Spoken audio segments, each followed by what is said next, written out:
impressed, but anyways, we find ourselves in the last match for game number 5. It is the final qualifying match. For the last time today, in the top left corner of the map, I introduce to you the Red Zerg player from Jin Air, Rogue. In the bottom right, as the blue Terran, it's Gumiho. Gumiho. And if he loses this game, he'll be all like, Gumi, no! That's a good one. I like that. Mech is definitely, I think, on the docket for this one. It plays well in King Sejong. It's been his strength so far, and he managed to beat life with it. Right, exactly. He tried going for that Roach Hydra Viper attack that I kind of predicted that he would try, just because you don't want to go into a scenario where you get that battlecruiser thing going on. So I think Rogue would try the same thing. In fact, Rogue might try to go for early mutas. We have seen a couple of Zerg players, just their reaction to a mech player who they know is a mech player, is to always open up with a 2-base muta. And not because they think they're going to automatically win, like it's happened twice in this cast, but because even if it doesn't win, it just gives you a lot of control and you can always, macro out of it. So like, why not open with something like that against, to get that control? But we'll see if that's Rogue's plan. Gumiho could change it up again for the 5th one, go bio. I don't know. I don't think he will. I think he's gonna go for what he did in his life. Really and truly. Well, openings aside, I think one of the big things, and this is kind of like where it comes down to the money, right? Like, either of these guys could play again tomorrow to try and qualify, but do you want to? Like, it's, I would say at this point, with how far you've come to take us to the ace match, it's not even about winning for the sake of winning, but it's winning because you're like, I am not going to go through this again tomorrow. Oh, right. That's why I feel so bad for Journey. And like, you get so close, and then you get beat out by a really, really great player. Everyone in this tournament was pretty much a really great player, right? It's like, tomorrow I gotta do it all again, and maybe there's even like more better players. Like, I don't know. Maybe the seeding doesn't really work in my favor as much. It's a lot of ifs. Well, what did I just press? Something... Okay, I don't know what I pressed, but it made the scores look a little bit different and funny. Whatever, not a big deal, because we still know what's going on here. Anyways, that's quite a few lings, but, without speed, can't really deal with the Reaper too effectively yet. It's worth noting that on creep, they can dance with the Reaper, but not off of it, sadly, so as we see a bit of a struggle going on. Rogue getting that speed, getting his overlords in position to scout, which has been pretty important. Some Zergs, I would go to say, even like kind of just expect you to go bio, so the Suicide Scout doesn't go in. Only to see if you're going like Banshees or not. That's the only question they really have. But Gumiho even lifting his barracks to try and kill this Overlord. That's cool. Yeah, well, we did this last time, if you recall. We were like, why are those 3 lings running like randomly out on the map? But Yeah. But I feel like it isn't necessarily confirmed that it's mech, but you are losing time on what should be a tech lab building and then stim following up. Yeah. I mean, it's not a dead giveaway, but it's an indication. Yeah, and if he knew what Gumiho did versus life, which I don't think he did because everyone was playing their games at the same time, he would be expecting that. Well, the starboard coming down, we have the tech lab built for it, so we'll have those Banshees out, which will be nice. Yeah, we haven't really seen a standard Hellion Banshee opener out of Gumiho. It's always been something a little bit different or a little bit mistimed. Really curious to see if that might be the case. Overlord does duck in here for a moment, but only a moment. He opened up with a Viking last time into the Banshees. The Banshees didn't do a whole lot of damage. That's what I recall anyways. And he might do it again here. Oh, no, he's not. Tech Lab's already making. Rogue does see this, though. He saw the Tech Lab making. He knows it's going to be Banshees. He's going to wait a little while and get some Spore Callers, of course. No third quite yet. Going up to the 7-minute mark. Roach Warren for precaution, I would guess. There's one Viking pop out in a moment's time. Should be able to catch this one Overlord, but Rogue doesn't have too many spread on the map. Reaper does dive into the main, looking for that layer timing. We'll see layers on the way. Don't know if he got an indication of just how close that was, but Bunker coming down at the front of his base for safety one way or the other. We do have Roach's speed +1 weapons on the way, so I mean, it 2 bases doesn't have to be a bust, but still something he can put on. Roaches are always good, just kind of all around in the early game anyways. So they're good at fending off Hellions, good at fending off low amounts of drops, especially when you just have no stim. But I'm liking the tank follow-up to this set of Gumiho. Yeah, I am too. So while that Reaper didn't. Oh, it did see that gas up there. It saw that wasn't taken. So he's almost 100% sure that it's not going to be Mutas. He saw the Roach Warren in the front as well, of course. So going to predict that it's going to be 1-1 Roach. So he's going to get tanks as fast as possible because it's not. They're probably going to wait till the 1-1 finishes, but they could also attack with like that 10-15 Roach attack in the first place. And if you only have Hellions, it's not going to work out. So we just learned a lesson why you don't line creep tumors up. I suppose. Yes, we did. I don't know about this, Rogue getting 8 Roaches right now. There goes the drone for the 3rd. Double armories. Double armories. Yeah. Don't get too excited, bro. So I'm disgusting. I like mech. I like swarm hosts. I like everything that's wrong with StarCraft 2. Oh, well put. A lot of tanks that are coming. Like, he's not... Because before, if he didn't see anything to concern himself about, he would just get a bunch of freaking Hellions, right? Like, as many as possible. But he knows that a Roach attack is, like, highly likely / like, inevitable. So he's totally prepared. Have them on the high ground as well so they can't be picked off accidentally. Or rather, purposely by Rogue. I think position just barely won't cover the far end of this if Gumiho or if Rogue recognizes that, but not going to dedicate too much. Lost his links to that first volley, not the end of the world. Spire is on the way for Rogue, so maybe a transition after these Roaches. He's still upgrading the Roaches, though. So... Well, I mean, it's not necessarily for the Roaches, probably for the Swarm Host or the Hydras. Either way, I mean... That's true. Swarm Host, if he's going to go back into that. Yeah, I mean, at the end of the day, you're not going Zerglings versus mech. Just bottom line, so... For the most part, sure, yeah. Although, it still irritates me that, like, the one time we saw Broodlords in Zerg versus mech, like, the Broodlords worked. I don't know why we don't see that more in this matchup. Gumiho still has no indication that it's not just going to be a Roach Hydra follow-up. He hasn't scanned the main. Was it natural? Oh, was the 3rd? Where is it Spire? That's Spire. I didn't even see it. Yeah, I was going to take a second to correct myself real quick. And I'm not referring to the Broodlords earlier out of life, by the way, guys. Those are like last-minute WTF Broodlords. I'm talking about like initially going Broodlords. Yes. Because you know there's going to be that one guy. So I got that. Yeah, there always is. So pushing out here is going to be pretty safe, except for the fact that, where's Thors? The Thors are still in the main, chilling. He has, again, not confirmed, I believe, that Mutas are on the way. You can maybe guess because you haven't seen more Roaches than the initial ones that you saw. But it is just a guess. Well, with 2 Thors, Vikings, and turrets up, if he taps out upon seeing those Mutas, I'm going to rage quit. I think it's going to be very different. We do have that game we saw from the very first one on Deadwing, where it's going to be Muta in a Swarm Host. And then there's just kind of the question marks after that, right? Because Gumiho, the one, seems to just understand that, well, I can get up to Battlecruisers, and I know I can get up to Battlecruisers, and I know that you don't know how to deal with them. And apparently neither does life. I know what you don't know. We know that they know that we know. Yeah, exactly. As he's actually repairing the refinery, a bit of a funny thing to see. But the Vikings are not numerous enough to take this on. Where are those Thors, though? Way out in the front. Yeah, one tank goes down, a couple of Thor shots go off, no big deal. Rogue gets a 2nd Spire, too. I think he did this last, or rather the first game. But it did, getting a bunch of hatcheries, getting all the upgrades possible seems like such a good idea because the mech player is letting you do this, which is normally like a bad thing, right? To let Zerg or anyone actually do whatever they want. It's like kind of the goal of StarCraft 2. The goal of StarCraft 2 is to mess everyone up and, constantly pressure. But they're both just doing that, like, okay, no one attack, really, just kind of chill. And that historically has not worked out for the Zerg player against Gumiho.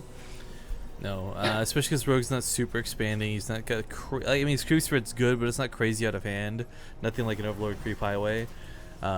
Yo, shout out to Gumiho. Oh, this 3rd base wall. So beautiful. No, but it's also not got that useless depot by the refinery that's not needed.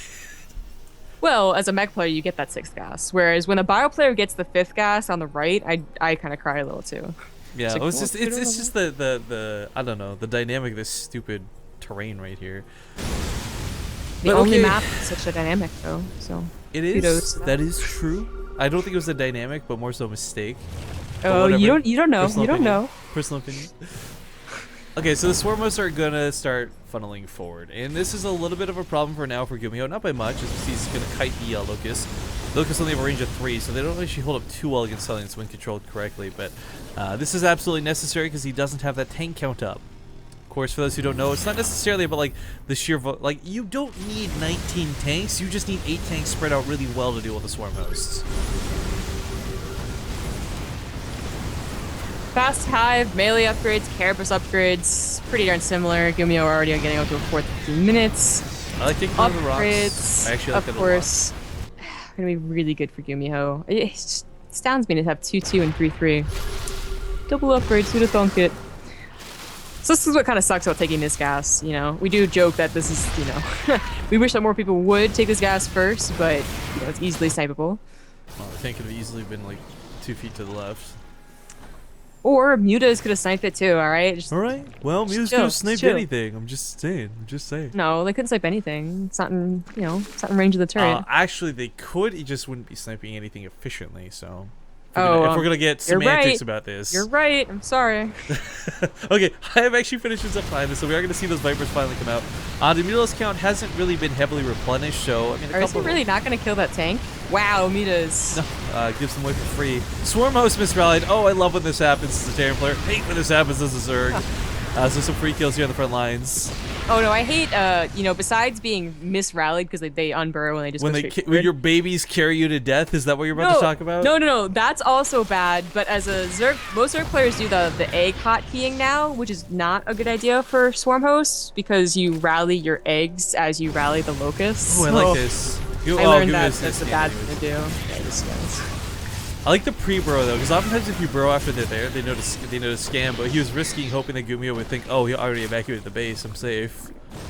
Yeah. But no, you're right. The egg rally, man, it gets deaths. Eggs, man, for reals. Now, but Gumiho is like, I feel like when he starts throwing down the starports is when you missed your timing. You're just gonna find a way to deal with those battle cruisers. You're just kind of SOL, really. If you were thinking up a master plan during those last 3 games to defeat the battlecruiser composition, Gumiho might win this one. Right, like you gotta imagine he's got like a chalkboard behind him. He's doing equations like, all right, battlecruisers equal value at the B. Janair house is like working on it for him. It's like, yeah, like there's not everyone thinks it's like coaches, but they've actually got scientists like in his lab. Okay, Roaches, once you sneak around, these Spancers are probably gonna be in a little danger if it decides to sit, but with tanks in a bunker up, this shouldn't be too dangerous to the natural. Those tanks on the high ground are totally misrallied. SCV's moved to body block, not quite in time, but the Roaches have taken so much damage at this point. Blue Flame Hellions will actually clean them up. Working on Blue Flame, of course, has no benefit versus the Roaches, but still, they hit hard enough. He blocked out 2 tanks and a Hellion. Yo, is, what if... You know what Rogue has done this game that I really enjoy? He hasn't clumped up every single Overlord in the corner of the map. Oh, I was like, I don't know. Because the Vikings went to the bottom left, gonna hope for some free kills. Sadly found nothing. I still don't, I don't know. Whoa, is that a second infestation pit? What happened? Wait.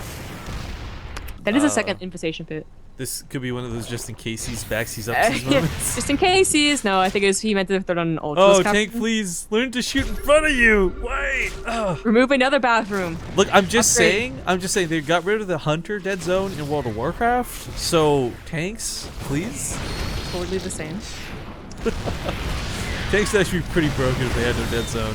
But they'd also probably friendly fire themselves just thinking on it, so maybe it's good that they... please. That would be such a stupid but fun, stupid dynamic. Tanks just like shoot the ground in front, like literally shoot their own foot.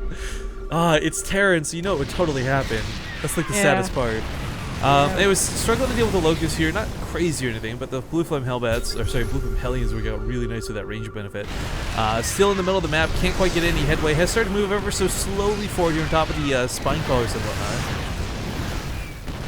What are you gonna do? What are you gonna do when Gumiho battlecruisers come for you? Bad boys, bad boys. Seriously though, Rogue, like I gotta maybe like what is his plan to try and break this right now? Because he's just doing exactly what he did last time. Okay, yeah, he's even getting a lot of corruptors, so. Your throat is sounding a little bit sore there, Missy.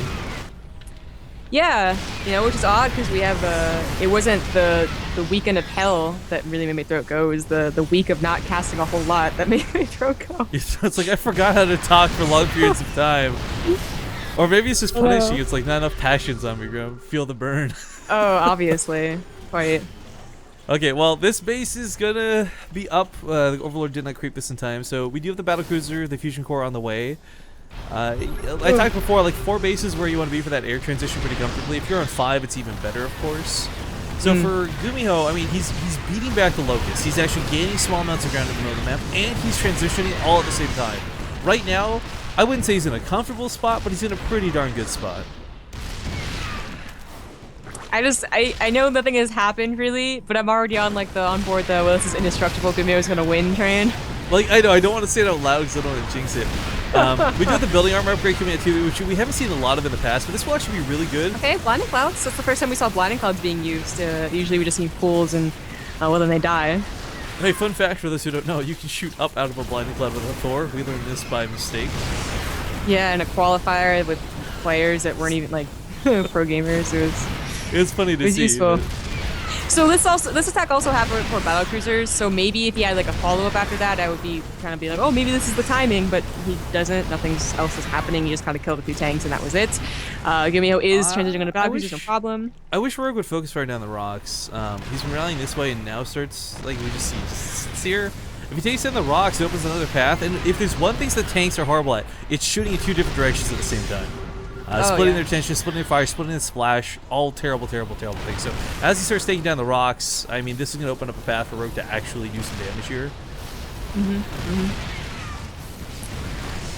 Now battlecruisers coming out. Rogue has a bigger bank than he did in that the Deadwing game.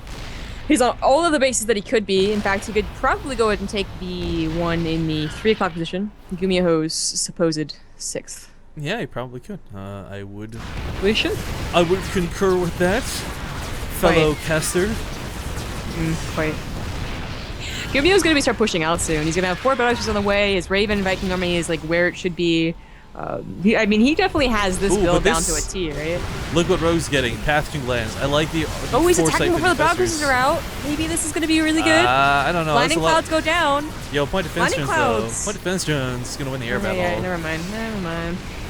I mean, there's always a planetary fortress behind this too. Is like what's scary to consider. Missile turrets have been contributing to this fight. I don't know why Rogue took a fight here. I thought maybe the blinding clouds would mean that the tanks wouldn't cover the Thors, so the Locusts would kill the Thors, and then he would win the air war too. Battlecruisers are okay, but they're not the greatest against Ultralisks. And there are going to be 7 of them coming out. I mean, okay, you can Yamato cannon them. You could argue that they can't be ever shot back, but I mean, battlecruisers hit for such a low amount.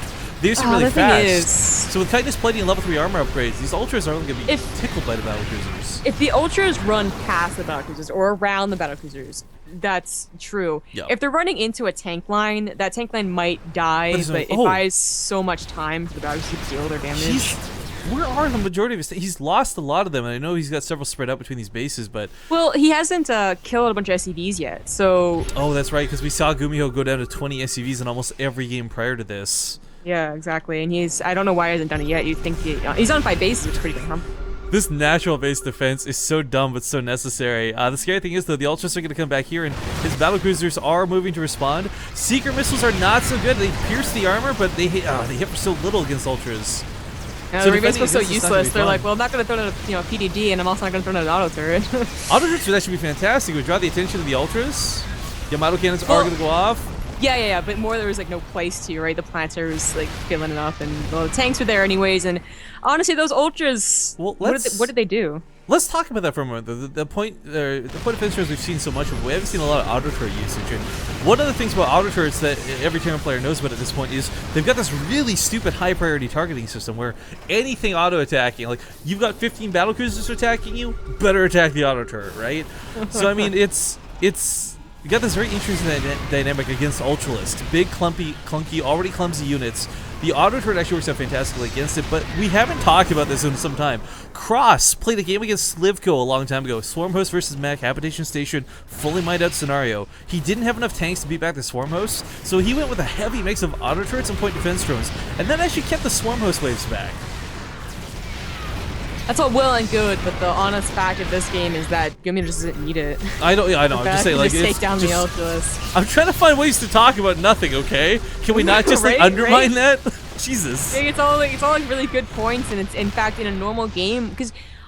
Let's talk about the fact that in a normal game, you usually don't see battle cruisers. No, I hate you. We touched on it the first very like game, right? So those Yeah. auto turrets are usually so important because you're relying mostly on Ravens and Vikings, nothing else. Like a couple of tanks maybe, but mostly that. When you add battle cruisers into the mix, they take care of the ultras. And it's worth noting, Anything Gumiho, else. normally a Terran player has no gas behind us. Ravens are so gas intensive, battle cruisers are so very expensive, but because he's been fine to mine off of 5 bases, Gumiho actually has a gas bank going for him. So he's got the potential to remake units if this goes poorly. Ultras run into the tank line, get Oh, absolutely those nothing blinding done. clouds! Oh. For why, though? There's I nothing... know, it doesn't do anything, but like imagine if there was any other situation, was- those blinding clouds would be absolutely perfect. Yo, target practice, 6 City. So Rogue Yeah, has shown right, the world target he knows how to land blinding cloud. Yeah, and then they don't help at all. It's great. No, really, at this point, it'd be abducting into the square crawlers is probably the best thing you could do. But with so many Vikings, you're just almost guaranteed to lose 1 Viper each pull, at least.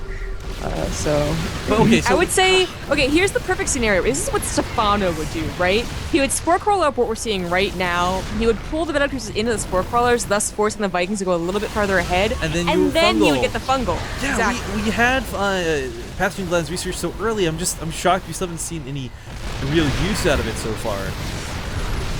I just, I feel like that is the only way to win against composition so far. Like when it gets this composition, like forget like making it so he doesn't get to it. But then it also just sounds so like, well, if A equals 1 and then 2 and then 4 and then 6, it's like such steps that would be so specific and a little bit of luck too that it's almost like, I don't know, Well, it's almost like, what do we really expect from Rogue? Well, I want to stress to you, this isn't just like theory crafting and like hearsay. I mean, these are things we've seen effective in the past, right? And, well, there's a lot of blinding clouds. Not really going to affect this air battle. The point defense drone is going like crazy. However, the battle cruisers are starting to break. They are starting to fall a little bit. More corruptors on the way behind this. Tank count still holding strong, though. Yeah, This is actually really scary. He doesn't have a lot of Vikings. He went so battle cruiser heavy, he didn't have enough Vikings to deal with it. yeah, it looks like he's barely going to break it. He also did not have as many, no, he did have 10 Ravens. Exactly 10 Ravens every single game.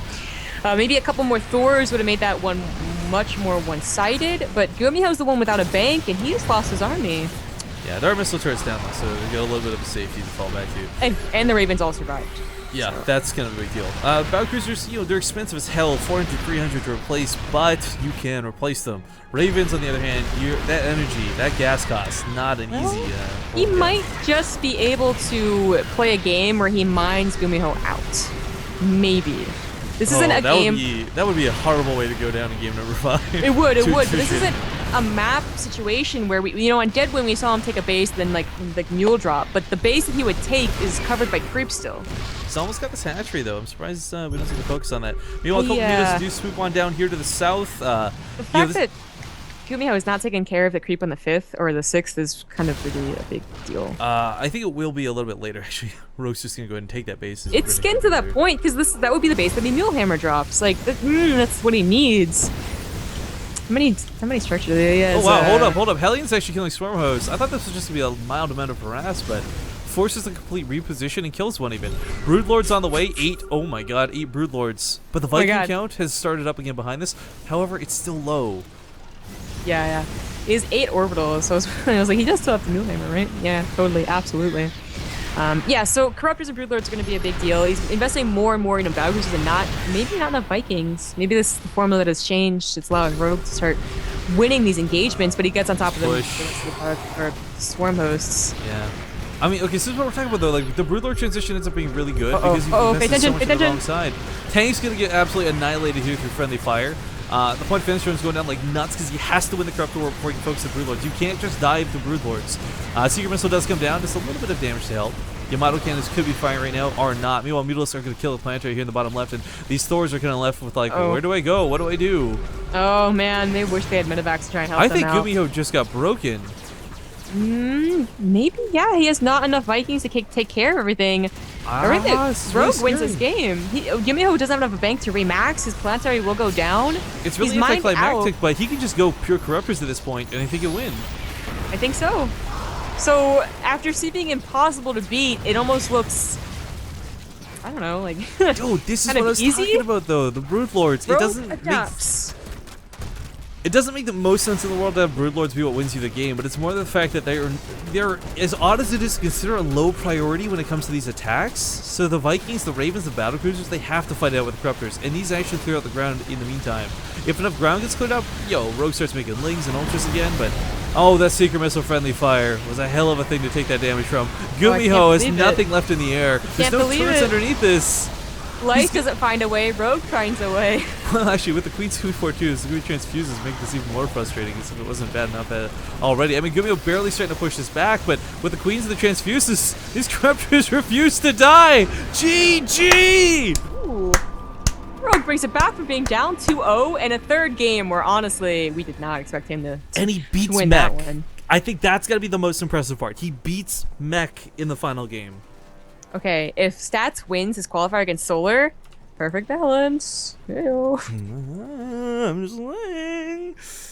But guys, that will conclude our coverage of the MSI Beat It. Once again, I don't know the series score of Stats versus Solar, but we're done with our cast. So we've had some pretty good games. We actually lucked out. Stats won. Oh, Stats did win. Perfect Cool. balance. That's a little bit sad because I was hoping Solar would take it. But so, of course, there's qualifiers tomorrow, guys. 4 more slots available, and well, that's it. Thanks for tuning in. We had a lot of Terran players today, which was awesome and cool.